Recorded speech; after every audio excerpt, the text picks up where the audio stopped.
Donc là, je suis en résidence pour la deuxième année et on a initié un projet d'une collection de vêtements de 15 tenues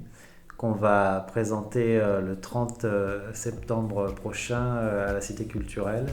lors d'un grand défilé de mode avec les 15 tenues qui seront présentées. Ce qui m'a intéressé dans ma venue à la Cité culturelle, c'était de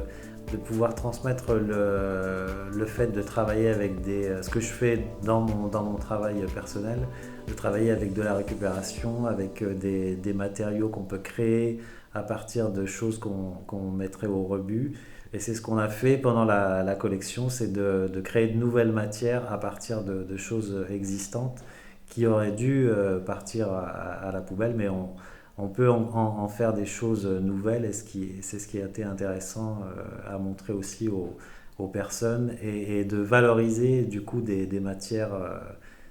qui pouvaient être perdues. Donc la collection, elle prend naissance dans une référence que j'avais avec une artiste japonaise qui s'appelle Yayoi Kusama, qui peint que des ronds, des petits ronds. Et donc c'est pour ça qu'on a appelé la collection Bubble en référence au rond, Bubble, la bulle. Donc on est parti de ça. Et on a extrapolé les sujets de chaque vêtement en fonction de ce qu'on avait un peu autour de nous à la cité culturelle, c'est-à-dire la nature, parce qu'il y a un très grand parc. Donc on a une tenue qui s'appelle abeille, une tenue fleur, une tenue ciel, une tenue nuit, étoile. Donc on a un peu travaillé autour de tout ça. Et on a inclus pas mal de broderies qui fait un peu suite à mon ancien projet de nappe qui avait été aussi beaucoup brodé par les patients et les soignants. Oui, et puis c'est ça aussi qui enfin qui moi m'avait beaucoup intéressé, c'est le facteur humain des rencontres, des échanges qu'on peut avoir avec des personnes qui viennent ici et qui ne savent pas coudre pour certains et qui se découvrent justement un intérêt et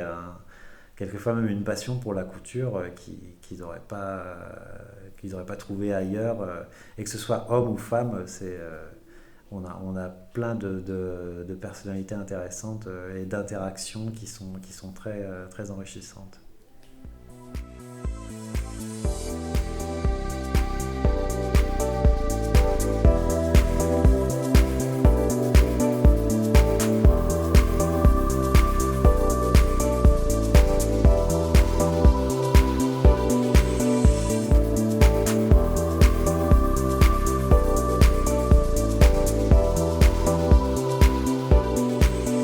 Cette expérience, elle m'a apporté beaucoup sur le plan humain, sur le plan enfin, d'aller vers les autres et d'échanger aussi avec elles, en n'ayant pas d'a priori ou en mettant de côté aussi les peurs qu'on peut avoir sur certains patients, parce que de prime abord, on peut être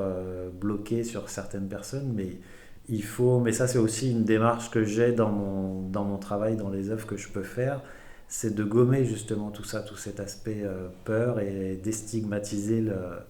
les appréhensions qu'on peut avoir par rapport au public qui se trouve ici.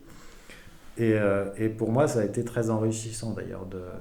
de pouvoir avoir des échanges comme ça avec les patients et avec les soignants aussi, parce que j'ai appris beaucoup de choses.